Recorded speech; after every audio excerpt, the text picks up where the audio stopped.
다 같이 묵도하심으로 하나님 앞에 수요 기도해 드리겠습니다.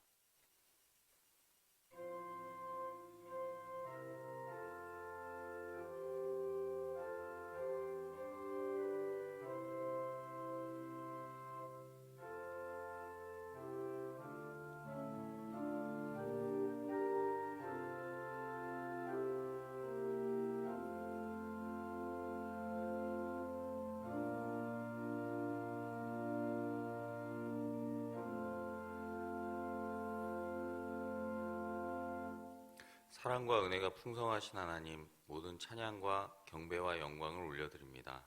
지난 3일간도 저희의 삶 가운데 지켜주시고 보호하시고 또 이 시간 수요 기도회로 하나님 앞에 나아갑니다.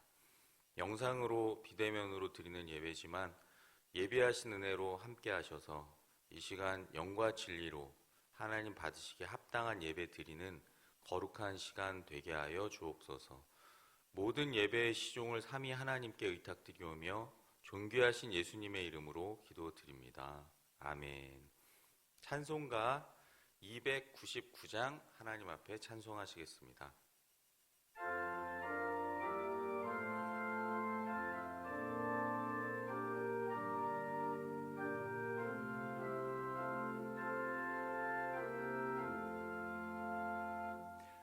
하나님 사랑은 온전한 참 사랑 내 맘에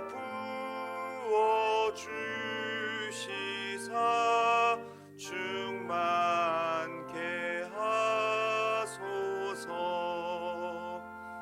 내 주님 참 사랑 햇빛과 같으니 그 사랑 내게 비추사 뜨겁게 하소서. 그 사랑 앞에는 풍파도 그치며 어두운 밤도 하나니 그 힘이 크도다. 하나님 사랑은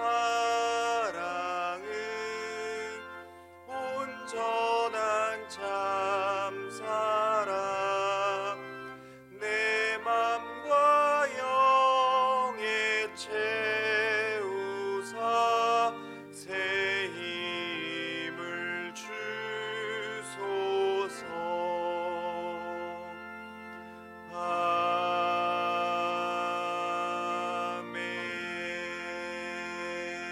아멘.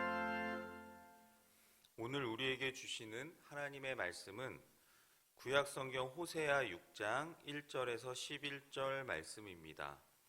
제가 가진 성경으로 구약성경 1261면에 있습니다. 호세아 6장 1절에서 11절 말씀입니다. 오라, 우리가 여호와께로 돌아가자. 여호와께서 우리를 찢으셨으나 도로 낫게 하실 것이요 우리를 치셨으나 싸매어 주실 것임이라. 여호와께서 이틀 후에 우리를 살리시며 셋째 날에 우리를 일으키시리니 우리가 그의 앞에서 살리라. 그러므로 우리가 여호와를 알자. 힘써 여호와를 알자. 그의 나타나심은 새벽빛같이 어김없나니 비와 같이 땅을 적시는 늦은 비와 같이 우리에게 임하시리라 하니라.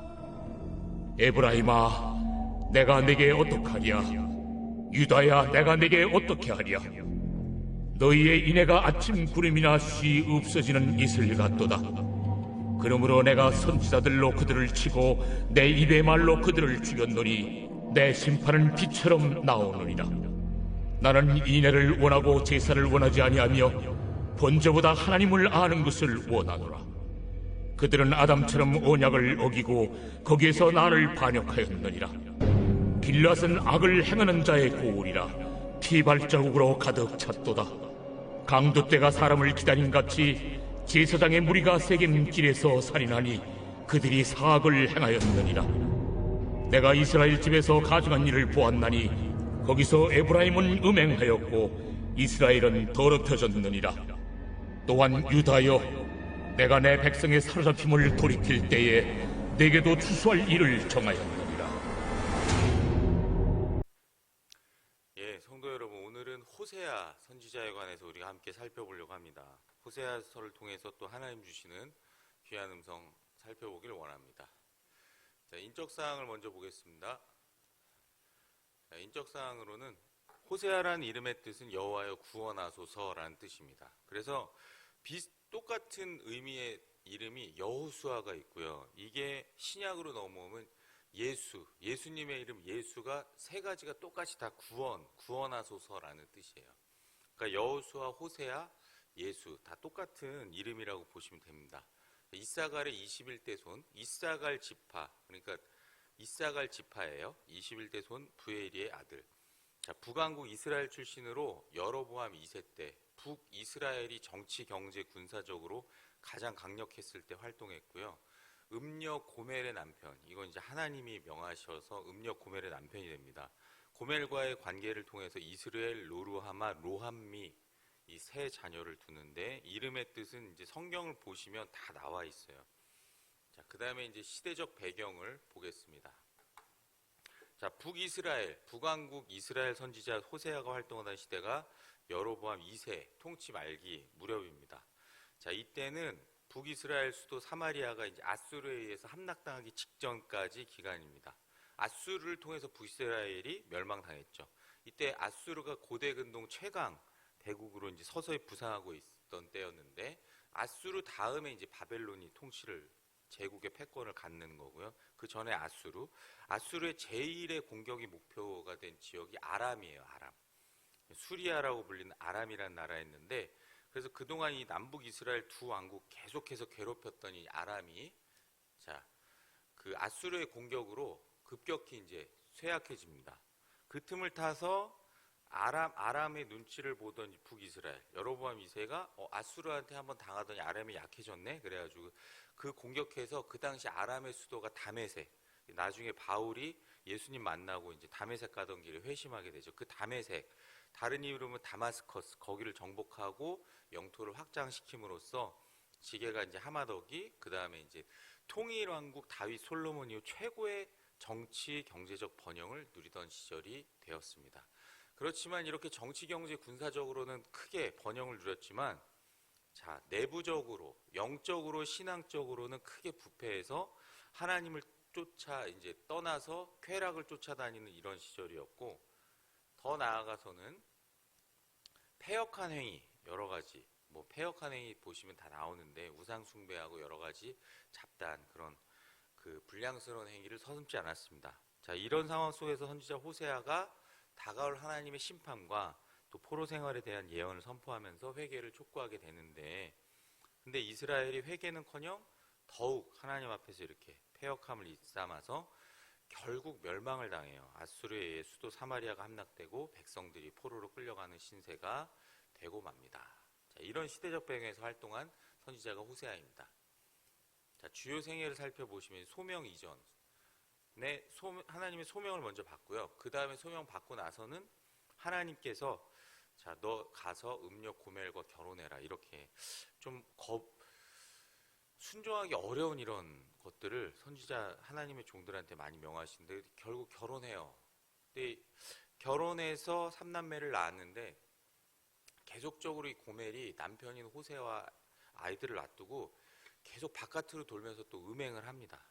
나가서 음행을 저지른 이 아내를 이스라엘 그 당시 율법에 돌로 쳐 죽여야 되는데 계속적으로 용서하고 데리고 와서 데리고 오고 하면서 이 사인이 이제 너희가 그렇게 나를 버리고 음행할지라도 내가 너희를 땡겨서 언제든지 나는 다시 받아줄 용의가 있다라는 하나님의 사랑을 그런 식으로 표현하라고 이제 사명을 주신 거죠.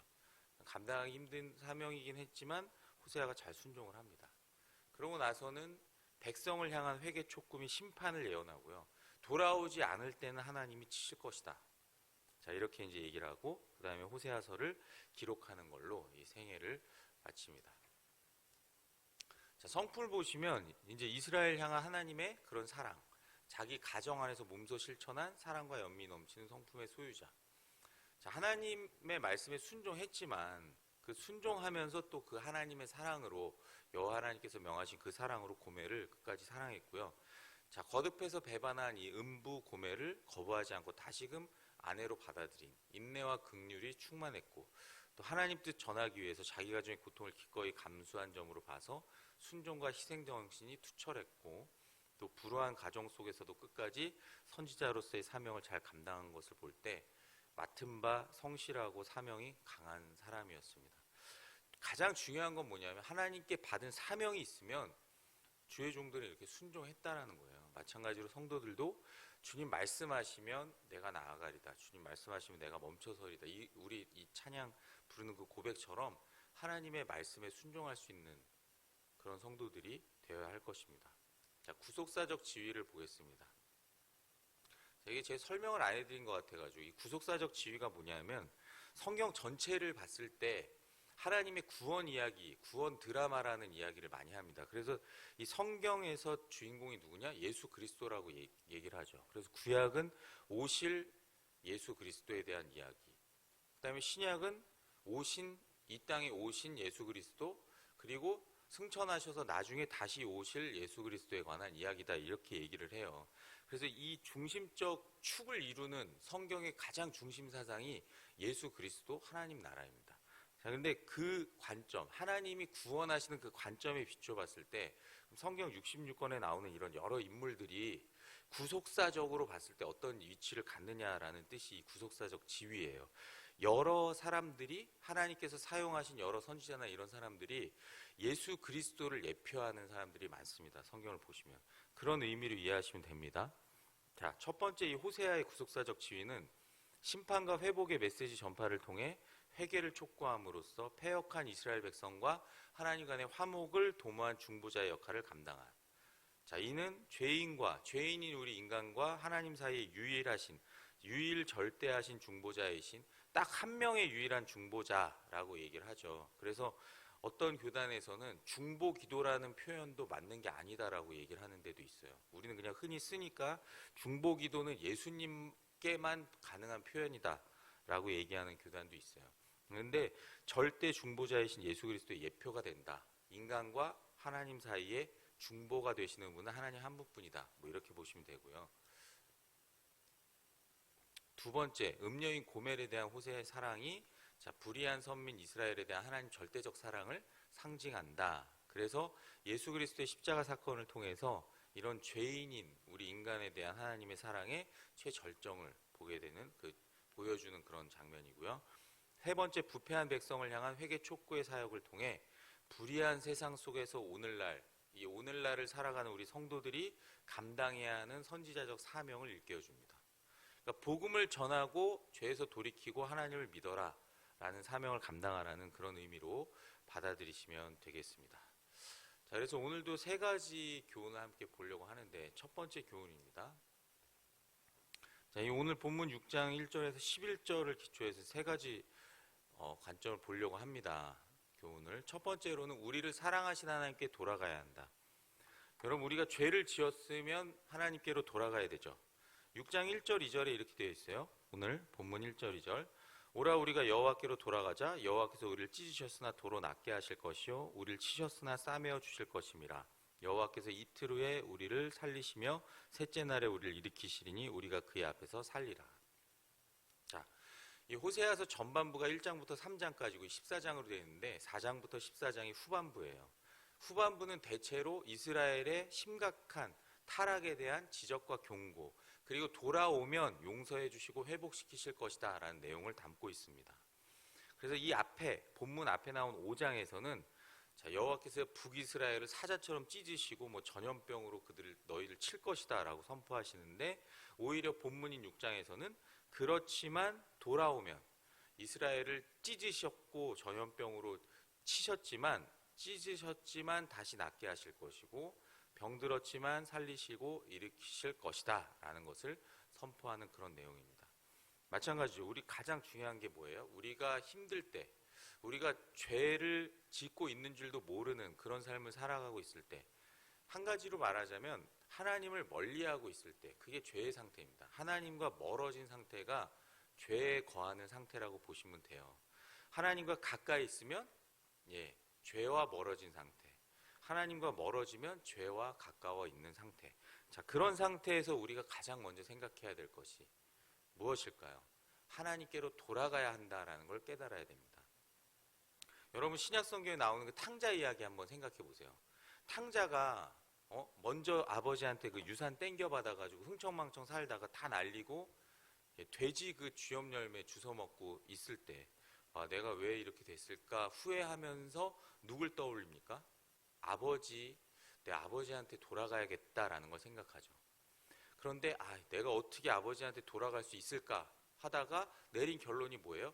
염치불구하고 그래도 나 아버지께 돌아가야지. 내가 정말 소위 속된 말로 비빌 언덕이 아버지밖에 없는데, 우리 아버지밖에 없는데 내가 여기서 이 돼지 열매 주워 먹다가 죽을 수는 없지 않는가, 이러고 이제 돌아가요. 돌아갔더니 아버지가 어떻게 맞아줍니까?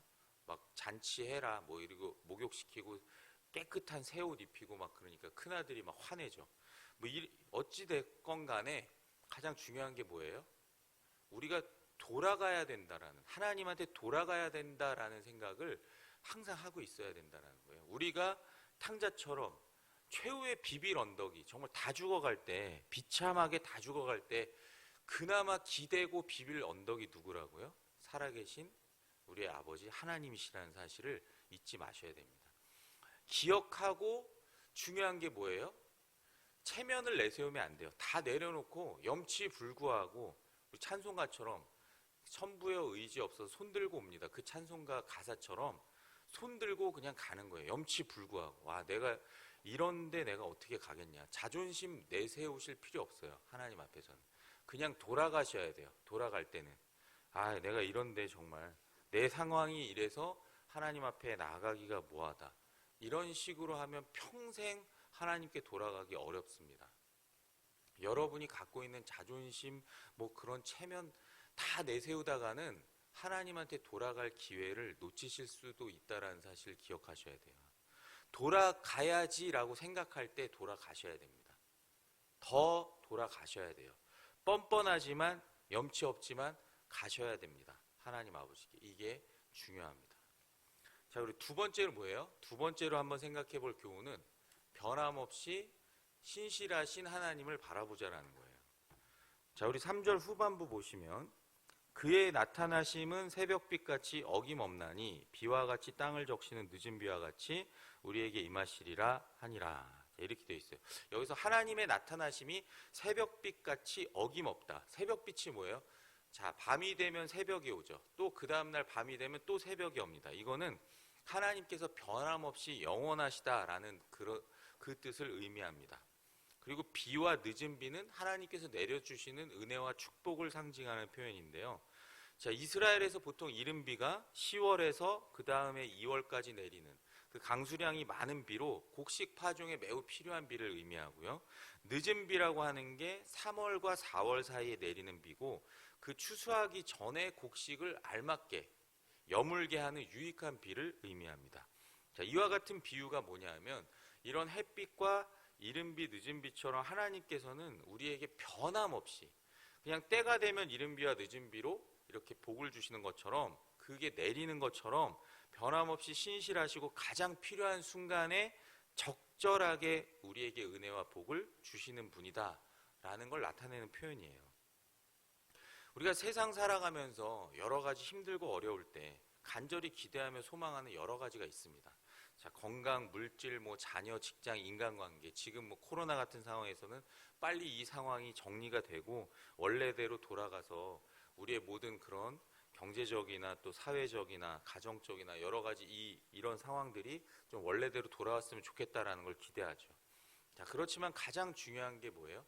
그런 걸 다 제쳐놓고 그런 걸 바라보면서 낙망하고 포기하는 게 아니라 언젠가 이른 비와 늦은 비처럼 정말 우리와 늘 함께 계시는 우리 삶 속에서 가장 적절한 때에 필요한 은혜와 복을 주시고 우리와 함께 일하시는 그 하나님을 신뢰하는 것, 변함없는 하나님을 갈망하며 나아가는 이 믿음이 가장 중요합니다. 자, 이 사실을 기억하시기를 주님의 이름으로 축원합니다. 마지막 세 번째 우리가 살펴볼 교훈인데요.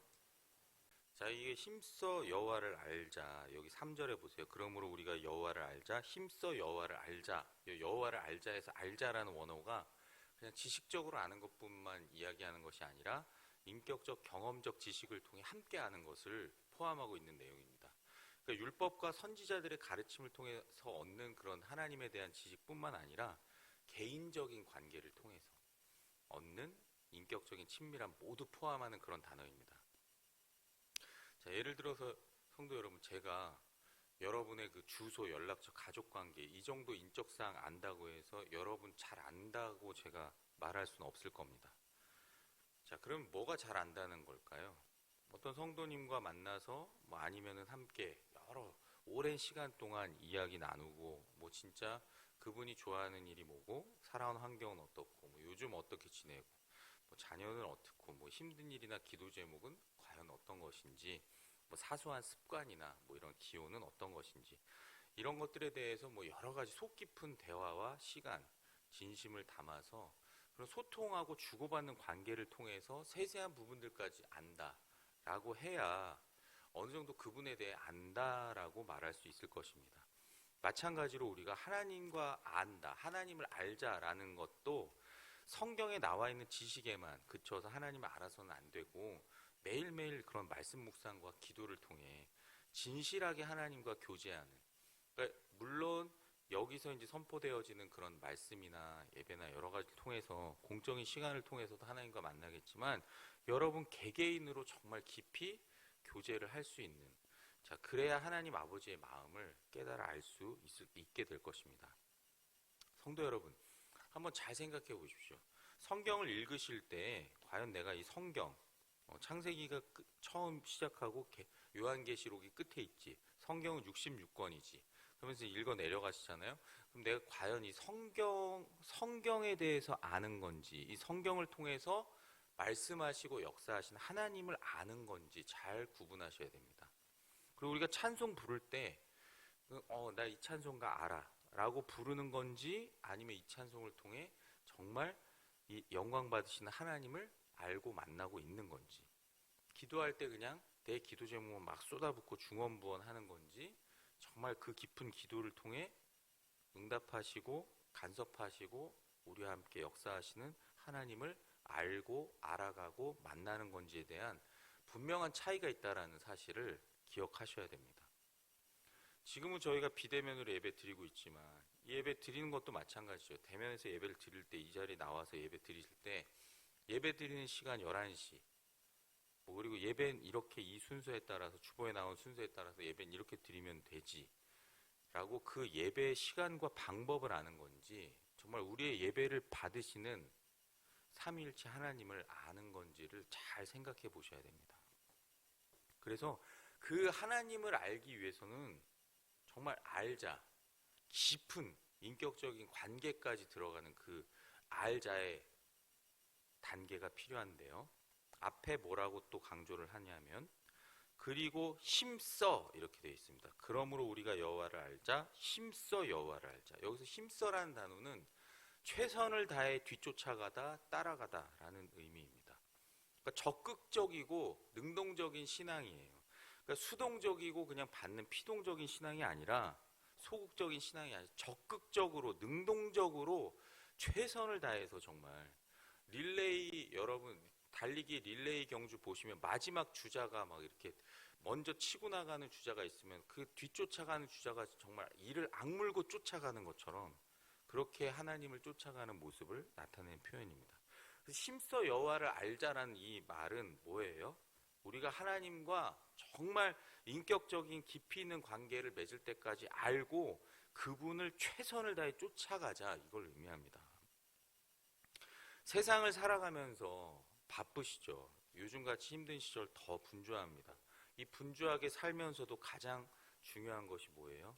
우리의 일상 속에서 우리의 예배가 이 자리에서만 끝나는 것이 아니라, 이 시간에서만 끝나는 것이 아니라 우리의 모든 삶 속에서 정말 하나님을 생각하고 그분의 뜻을 계속 기억하고 그분을 어떻게 쫓아가고 그분을 어떻게 알아갈 것인지, 그리고 그분이 걸어가신 그 길을 내가 손해보고 힘들고 어렵지만 최선을 다해 따라가고 쫓아가려고 하는 것, 이것이 하나님께서 기쁘게 받으시는 삶의 예배입니다.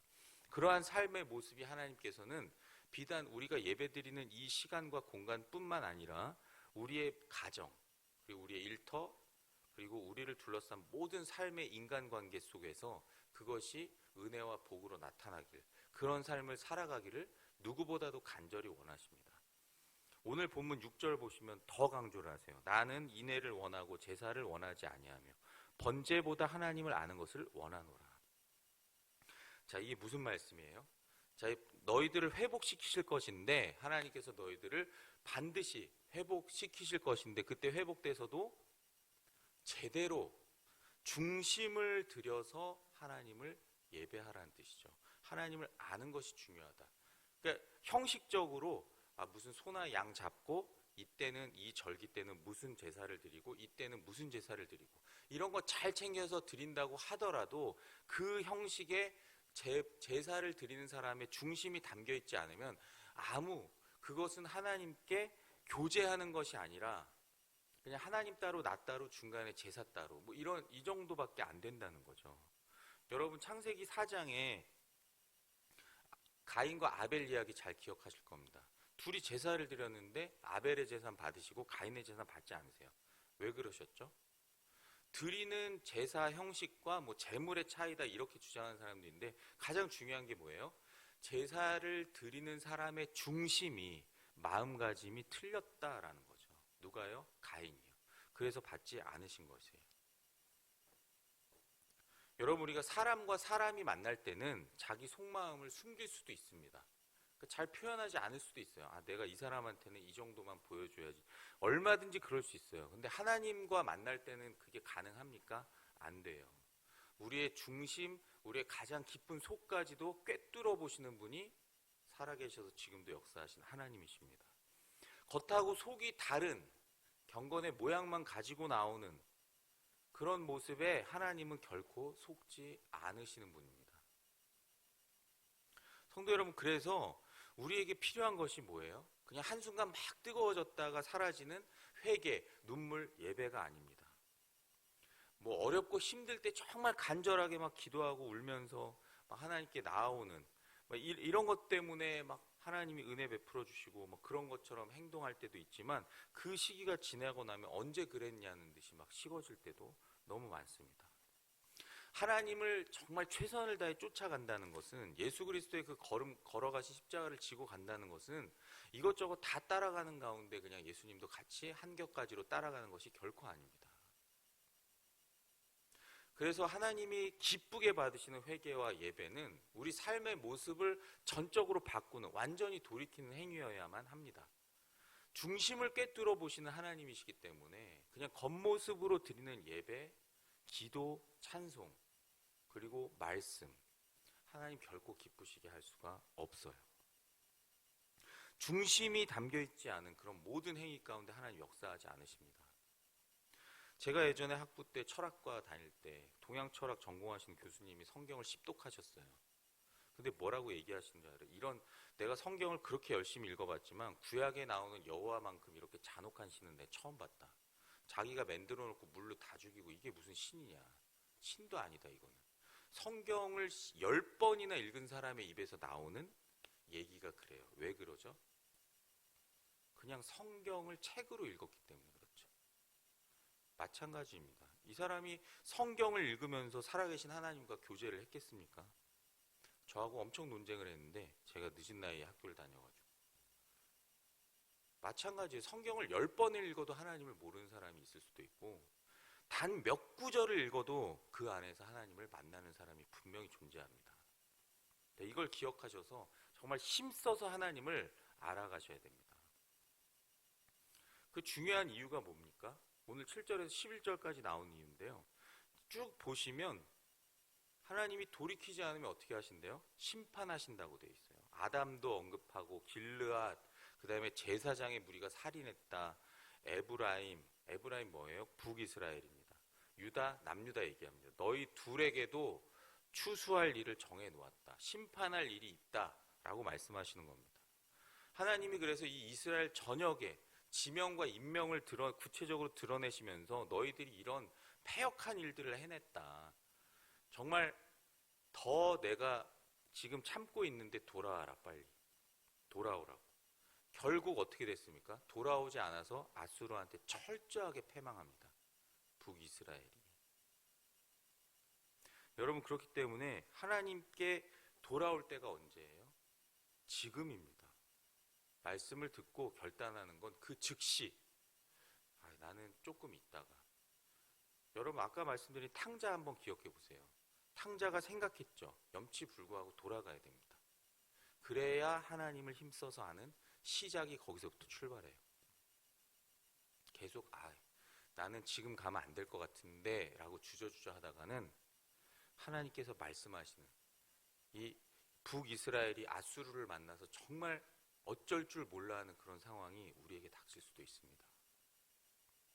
말씀 마칩니다. 사랑하는 마음교회 성도 여러분, 하나님께 더 가까이 나아가야 할 때 나아가지 못하고 우상 섬기고 이방 나라들, 여기 애굽이라든지 아람이라든지 여기저기 기웃거리다가 결국 아수르한테 망했던 이 북이스라엘 보면서 우리는 교훈을 얻어야 됩니다. 우리가 하나님의 은혜와 복을 기대할 수 있는 건 언제예요? 하나님 품 안에 있을 때만 그게 가능합니다. 하나님 지금도 계속 말씀하세요. 돌아오라, 돌아오라. 그래서 하나님께 돌아가고, 그리고 또 그 다음에 뭐예요? 여호와를 알자, 힘써 여호와를 알자. 최선을 다해 하나님을 아는 일에 힘쓰고 쫓아가야 됩니다. 하나님의 말씀보다 내 생각, 내 계획, 내 우상이 앞서 있으면 당연히 그런 것들을 내버리고 정말 이제 하나님밖에 없구나 라는 심정으로 하나님께 돌아와서 오늘 바로 결단하시고 정말 하나님께 돌아와 하나님 더욱 사랑하고 알아가기에 힘쓰는 삶을 살아가는 저와 여러분 되시길 주님의 이름으로 간절히 축복합니다. 다 같이 결단 찬송 453장 찬송하시겠습니다.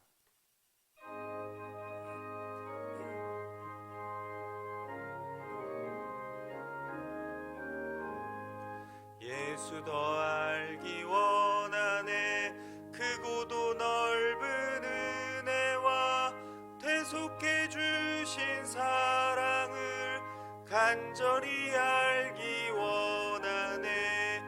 내 평생의 소원, 내 평생의 소원, 대속해 주신 사랑을 간절히 알기 원하네.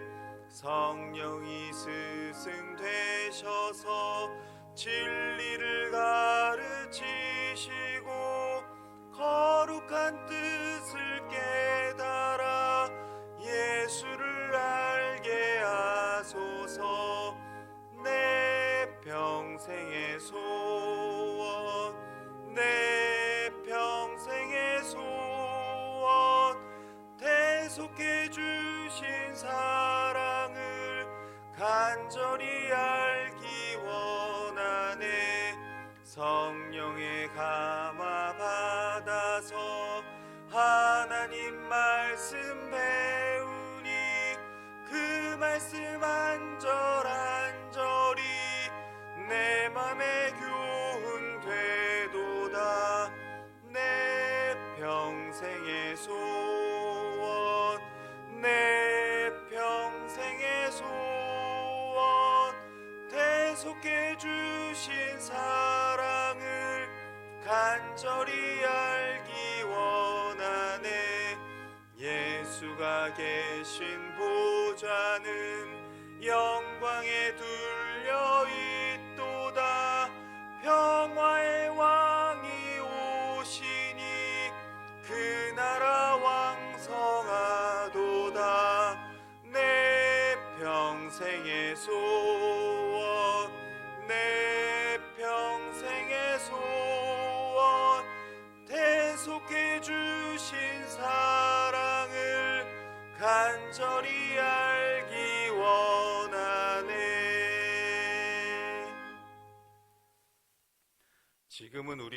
예수 그리스도의 은혜와 하나님 아버지의 무한 극진하신 사랑하심과 보혜사 성령님의 감동 감화 위로교통 충만 역사하심이 주신 말씀 붙들고 믿음으로 결단하며 나아가는 머리 숙인 모든 성도님들 위해, 이들의 가정 위에, 일터 위에, 자녀 위에, 미래 위에, 주님의 몸된 망원교회와 온 세계 교회 위에 지금부터 영원토록 함께하옵시기를 간절히 축원하옵나이다. 아멘.